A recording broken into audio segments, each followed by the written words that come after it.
नमस्कार, आप देख रहे हैं जीतू सर लक्ष्य। आज हम निर्देशांक ज्यामिति के क्वेश्चंस करेंगे।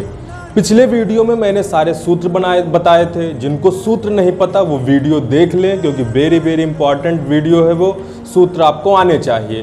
क्लास 11th की पढ़ेंगे, लेकिन जो लोग क्लास 10 में पढ़ रहे हैं या पढ़ने वाले हैं उनको भी ये सब समझ में आएगा, क्योंकि क्लास 10 का ही रिपीटिशन है। बार बार वही चीज़ें रिपीट होंगी। जो लोग क्लास 10th से पढ़े उनको ये वीडियो देखने की ज़रूरत भी नहीं है। थोड़ा बहुत देख लेंगे, उनको आने लगेगा। ज़्यादा कठिन नहीं होने वाला। ये वीडियो इजी है। इसके बाद के वीडियो बहुत अच्छे होंगे, अच्छे क्वेश्चंस आएंगे। फिर हम IIT JEE लेवल का भी करेंगे। आप NCERT बुक के भरोसे मत बैठिए, क्योंकि ये बुक उतनी सही नहीं कही जा सकती है। एक रेफरेंस है कि इतना आपको पढ़ना है, लेकिन इतने में सिर्फ किताब बस नहीं पढ़ लेनी। बहुत लड़कों को मैं देखता हूँ कि बहुत सारे टीचर ऐसे हैं इस हर जगह पे कोचिंगों में कि सिर्फ किताब का पढ़ा देते हैं, एक सवाल लिखवा देते हैं, लड़के वहीं पहुँच जाते हैं और फालतू का बकवास होता रहता है वहाँ पर, टाइम पास। लेकिन आपको मैं किताब के सवाल बताऊंगा जो अच्छे सवाल हैं। उसके बाद हम JEE लेवल के भी करेंगे।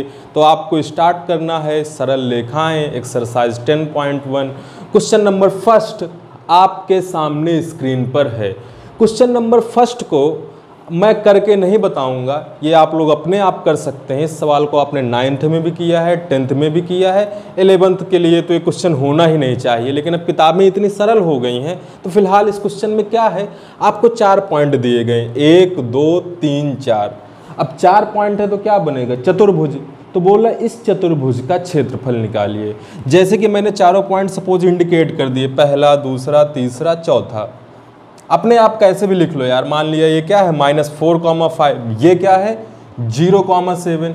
ये क्या है, ये क्लास 9th नहीं है कि इनको दर्शाओ। ये बोला इन बिंदुओं से बनने वाले चतुर्भुज का क्षेत्रफल निकालो। तो हमने सारे पॉइंट दर्शा दिए। सबसे मेन चीज़ है, जब भी कभी पॉइंट्स दिए जाएं चतुर्भुज के, तो हमेशा क्रम से रखिए।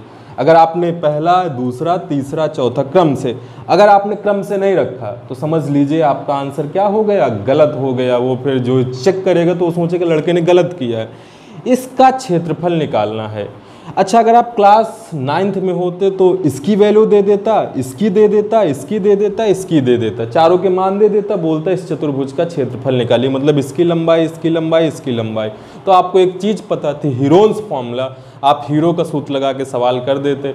अब बात करें 10th और 11th में, तो मैं क्या करूं, कभी भी ऐसा कोई सवाल हो, आप एक लाइन खींच दो, डायगोनल, विकर्ण। अब इस त्रिभुज का क्षेत्रफल निकाल लो, इस त्रिभुज का क्षेत्रफल निकाल लो, दोनों त्रिभुजों का क्षेत्रफल निकाल कर जोड़ दो। पहले इस त्रिभुज का सूत्र लगेगा, 3 बिंदुओं से जाने वाले त्रिभुज के क्षेत्रफल का, फिर ऊपर वाले त्रिभुज के क्षेत्रफल का। दोनों सूत्र लगा के दोनों का क्षेत्रफल निकाल के दोनों को जोड़ देना है।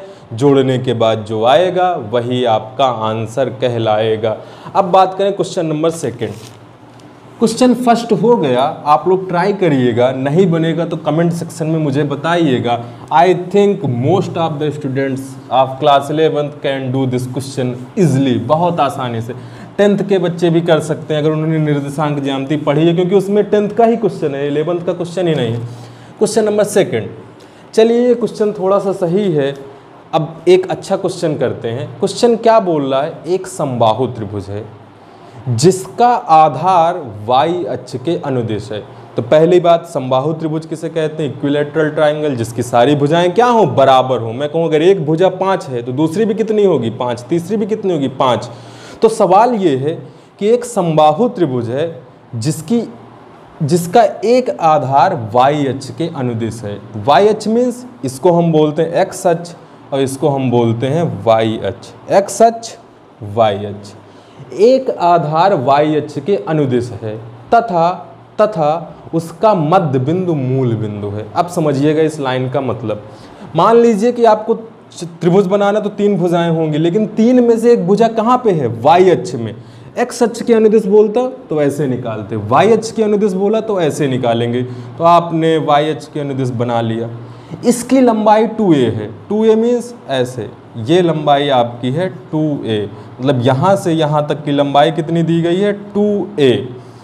इसका जो इस रेखा का मध्य बिंदु है, मूल बिंदु है, मूल बिंदु के निर्देशांक क्या होते हैं 0,0। यू नो ना, मूल बिंदु के निर्देशांक क्या होते हैं 0,0। इसका आधार मूल बिंदु है, तो इसके तीनों भुजाओं के शीर्ष ज्ञात कीजिए। शीर्ष मीन्स इसके निर्देशांक क्या होंगे, इसके तीसरा कौन सा होगा, तीसरी भुजा। अगर समबाहु त्रिभुज है तो तीसरी भुजा ऐसे ही कुछ बनेगी कि नहीं बनेगी। अच्छा ये 2a है तो ये कितनी होगी 2a, क्योंकि बिकॉज दिस इज समबाहु त्रिभुज। ये कितनी होगी 2a, तो ये 2a, ये 2a, ये 2a। आपको इसके निर्देशांक पॉइंट लिखे दे रहे हैं, इसके निर्देशांक और इसके निर्देशांक निकालना है। अच्छा एक इधर भी बन सकता है, एक इधर भी बन सकता है, ऐसे भी तो बन सकता है, तो इसको d मान ले। इसके निकल आएंगे तो इसके भी निकल आएंगे, तो इतना कुछ खास है नहीं। आपको सिर्फ इसका निकालना है कि इसके निर्देशांक आप कैसे निकालोगे। हमने एक कंसिडरेशन किया कि इधर भी तो बन सकता है कि नहीं बन सकता, तो 2 आंसर आएंगे ही आएंगे। चलिए देखते हैं, इस सवाल को सॉल्व करते हैं। आप 2 मिनट का टाइम लीजिए। अगर मेरे पहली बार आप कोऑर्डिनेट ज्योमेट्री पढ़ रहे हैं, स्ट्रेट लाइंस पढ़ रहे हैं, तो भी आप इस सवाल को कर सकते हैं इफ़ यू हैज़ ब्रेन, क्योंकि क्लास 9th में सेम क्वेश्चन ऐसा ही था, सेम टू सेम। उसमें बस YH की जगह सीधा सीधा बोल दिया था यहाँ पे है वहाँ पे है, लेकिन क्लास 9th का ही क्वेश्चन है। चलिए इस क्वेश्चन को हम स्टार्ट करते हैं। अब ध्यान से सुनिएगा, A के निर्देशांक क्या होंगे। अच्छा ये पूरा 2a है तो ये भी कितना होगा a, ये भी कितना होगा a। तो अब हम लिखते हैं निर्देशांक। अच्छा जब भी निर्देशांक लिखो तो पहले किसके लिखे जाते हैं x फिर y। अच्छा अगर इसके निर्देशांक लिखने हैं तो x में आप कितना आगे गए हो, कहीं पर नहीं, जहाँ यहाँ यहाँ, तो x वाला कितना हो जाएगा 0। y में कितना ऊपर गए हो, 2a पूरा है तो a यहाँ तक, तो 0,a। सिमिलरली x में कितना गए हो यहाँ के लिए b के 0। y में कितना नीचे आए हो, y में फिर देखिएगा 2a था, a इधर, तो a लिखेंगे, लेकिन a गलत है क्योंकि आप निगेटिव y अक्ष में हो, तो निगेटिव मीन्स ऋणात्मक, तो वैल्यू क्या होगी माइनस का a। अब बात करें इस बिंदु का। अच्छा इस बिंदु का निर्देशांक निकालना है, बिंदु C का, इसी में समझते जाइएगा, बाकी हल मैं बगल में कर दूंगा। इस बिंदु के निर्देशांक निकालने हैं तो x में आप कितना गए हो, यहाँ से यहाँ तक 100% x में आप इसको O बोल दूँ, ओरिजिन मूल बिंदु। x में आप यहाँ से यहाँ तक गए हो, वो आपको नहीं पता कि ये डिस्टेंस कितनी। अब ये थोड़े ये 2a है ना, ये 2a, ये थोड़े पता है, तो इसको आपको कैलकुलेट करना है। अच्छा मैं मान लेता हूँ मुझे नहीं पता, कॉमा y कितना है, y मीन्स ऊपर कितना गए हो, ना तो आप ऊपर गए ना तो नीचे गए, तो y कितना है 0। अब आपको सिर्फ ये डिस्टेंस निकालनी OC। अब आप बताइए OC कैसे निकाल सकते हैं। As you know class 9th में 10th में मैंने एक चीज़ बोली है कि पाइथागोरस प्रमेय P डालो, रट के P डालो। जब भी कभी समकोण त्रिभुज टाइप का बनेगा तो क्या लग जाएगी पाइथागोरस प्रमेय। हमको ये A है लिखे दे रहे हैं, ये 2a है और ये OC है, तो OC कैसे निकालें, त्रिभुज AOC में, त्रिभुज AOC में आपने क्या लगाया पाइथागोरस प्रमेय। होती क्या है, कर्ण का वर्ग, 90 अंश के सामने वाली भुजा कर्ण, तो कर्ण कौन सा होगा अगर इस त्रिभुज में बात करें, ये लंब का वर्ग OA का वर्ग प्लस आधार का वर्ग OC का वर्ग। AC की जगह क्या रख देंगे 2a, 2a का 4a स्क्वायर, OA क्या है a का स्क्वायर, OC आपको कैलकुलेट करना है। एज यू नो इसको इधर ले आओगे 3a स्क्वायर, स्क्वायर हटाओगे क्या लग जाएगा अंडर रूट, ये ना ये सब छोटी छोटी कैलकुलेशन है। अंडर रूट से इससे क्या बाहर निकल आएगा a, और यहाँ पे क्या रहेगा √3। भाई a स्क्वायर है लेकिन एक चिन्ह हम क्या लगाते हैं प्लस माइनस, क्योंकि जब भी अंडर रूट से बाहर आता है तो या तो प्लस का आएगा या तो माइनस का, या तो दोनों केसेस हो सकते हैं। इस सवाल में दोनों केसेस होंगे, तो C के निर्देशांक क्या हो गए भैया बताइए। ये कितना आ गया OC आपका कितना आ गया ±a√3, तो ये आ गया ±a√3, तो इसके निर्देशांक हो गए √3। y कितना है 0, या अगर इधर बनता है तो आंसर क्या आएगा -√3a, 0। आप लोग देख रहे होंगे ये पूरा सॉल्यूशन लगा हुआ है, आपने C के निर्देशांक निकाल लिए, क्वेश्चन खत्म है। क्वेश्चन बहुत ईजी था, एक बार फिर से गौर करें क्वेश्चन पे। एक समबाहु त्रिभुज है जिसकी भुजा की लंबाई 2a है, जिसका आधार y अक्ष के अनुदिश है तथा मध्य बिंदु मूल बिंदु है। तो हमने ये डायग्राम बनाई, इधर बनाने का मतलब है कि ऐसा भी कुछ हो सकता है। अब हमको ये निकालना था तो हमने पाइथागोरस प्रमेय लगाई, ये वैल्यू आ गई, ये वैल्यू आ गई, तो ये फिर क्या होगा आंसर, पहला दूसरा तीसरा, 3 आंसर क्या हो गए A B C, या तो ये मतलब 2 आंसर वैल्यूएबल। अब बात करते हैं क्वेश्चन नंबर 3। इसको मैं हटा दे रहा हूँ, वीडियो पॉज करके, रिवाइंड करके, दिमाग लगा के, गधों, मतलब अगर आप लोग होशियार हैं तो गधों कह के बुरा मत मान जाइए कि चैनल भाग गए, वीडियो देखना ही भूल गए। ऐसा कुछ नहीं है, ये हम टीचर है यार, हम लोग का मन नहीं मानता जब तक कुछ कहे नहीं ना। तो क्वेश्चन नंबर 3 क्वेश्चन पे एक बार गौर करते हैं। अच्छा चलिए, क्वेश्चन मेरे सामने है। 3 में 2 पार्ट हैं, हम सिर्फ एक पार्ट करेंगे, आप दूसरा पार्ट घर में करिएगा, किताब से करिएगा। अगर आपके पास किताब नहीं है तो दीक्षा ऐप डाउनलोड कर लीजिएगा, क्योंकि उससे आपको आसानी से मिल जाएगा। तो चलिए, क्वेश्चन नंबर 3 क्या बोल रहा है। एक बिंदु P दिया गया है x1, y1, दूसरा बिंदु Q दिया गया है x2, y2। इसमें पहला क्वेश्चन क्या बोल रहा है, बना लेते हैं, फिर हम क्वेश्चन में बताता हूँ। P और Q को मिला देंगे तो क्या बनेगा, एक रेखाखंड बनेगा, लाइन सेगमेंट बनेगा। तो वो बोल रहा है जो PQ रेखा है वो y अक्ष के समांतर है, नंबर फर्स्ट। दूसरा x अक्ष के समांतर है। अगर y अक्ष के समांतर है तो P और Q के बीच की दूरी ज्ञात कीजिए। क्वेश्चन आप समझ गए, सुन लिए, एक बार फिर से सुनिए।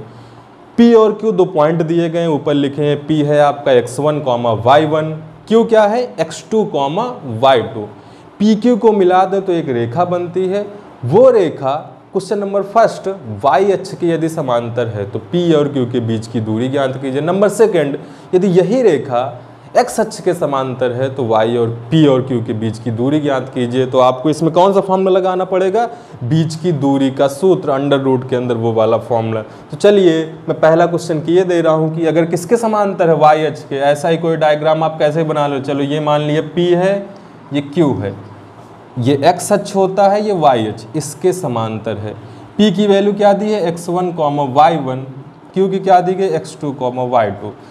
PQ निकालना है, सूत्र क्या लगेगा, 2 बिंदुओं के बीच की दूरी का, सीधा सीधा ये तो उसी फॉर्म में x2 माइनस x1 का whole square plus y2 minus y1 का होल स्क्वायर। क्या यही आंसर है? यही आंसर होता तो क्वेश्चन देने का मतलब क्या होता, ये सब बोलने की जरूरत क्या थी, सीधा सीधा बोलना देता बीच की दूरी निकालिए। तो ये बोलने का मतलब क्या है, y अक्ष के समांतर है।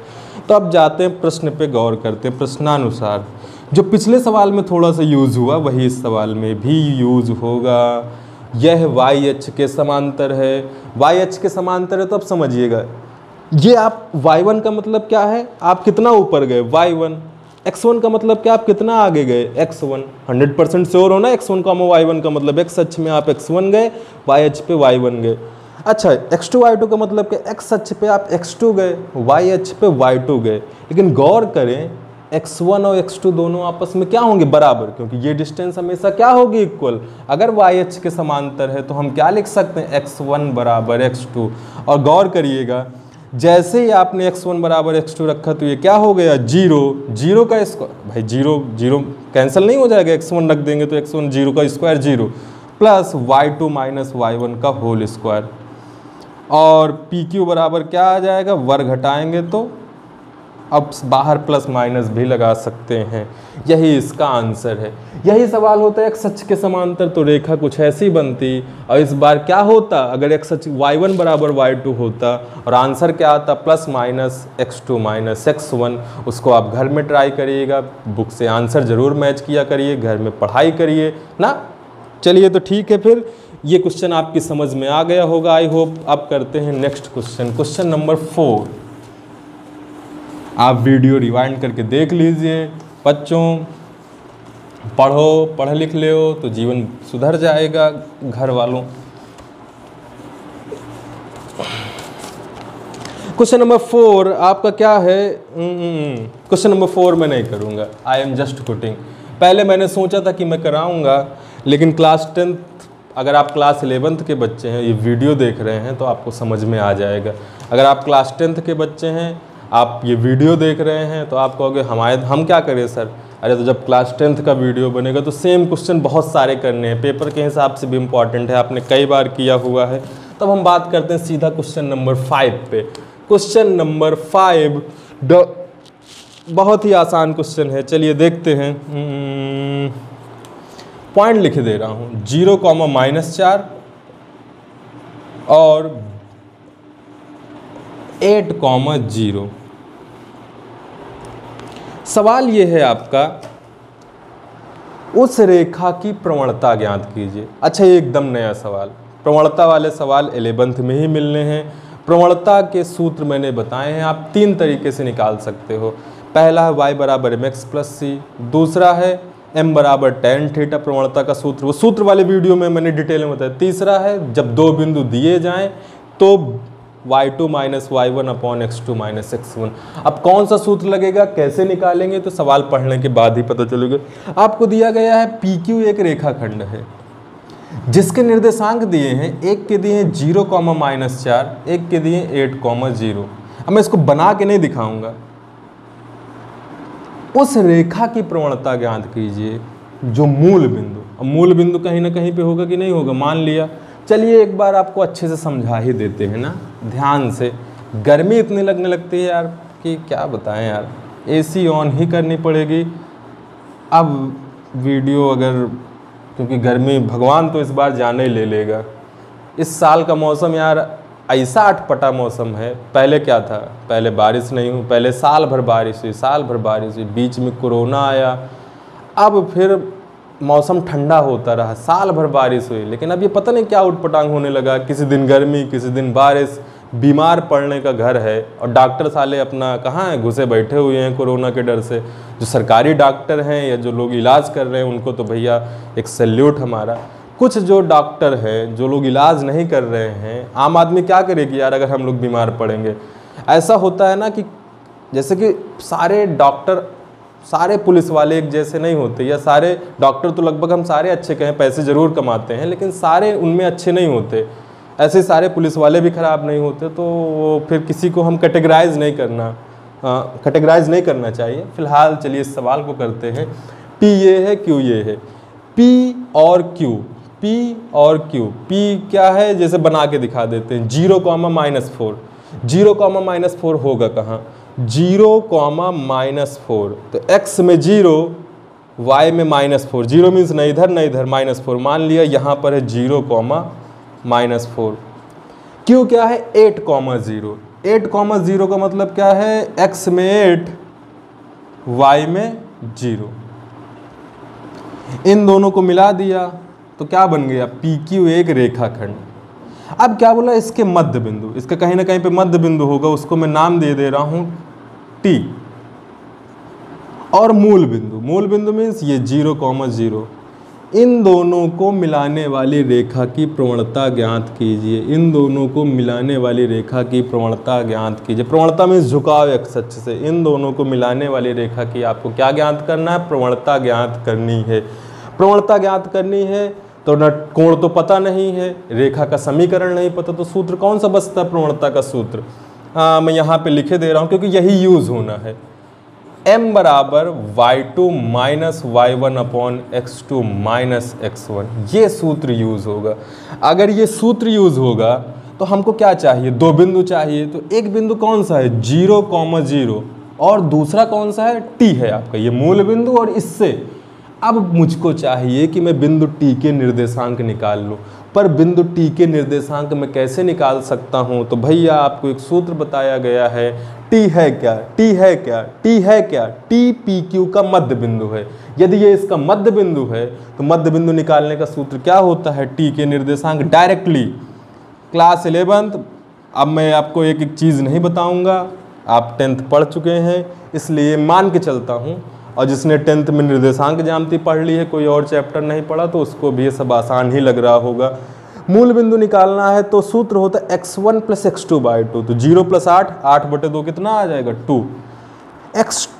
y1 + y2/2, तो -4 में 0 जोड़ेंगे तो -4 और 2 से डिवाइड करेंगे तो क्या आ जाएगा, -2। तो t के निर्देशांक क्या आ गया, 2, -2। तो आपका एक बिंदु ये है, दूसरा बिंदु ये है, इसके निर्देशांक मध्य बिंदु के सूत्र से आपने निकाल लिए। अब निकालना है इसकी प्रवणता, तो इस सूत्र में रख दीजिए। देखिए x1 y1 इसको लिख लीजिए, किसी को भी आप लिख सकते हैं, x2 y2 इसको, और सूत्र में लगाते हैं y2 minus y1 -2 -0 upon x2 minus x1 2 -0।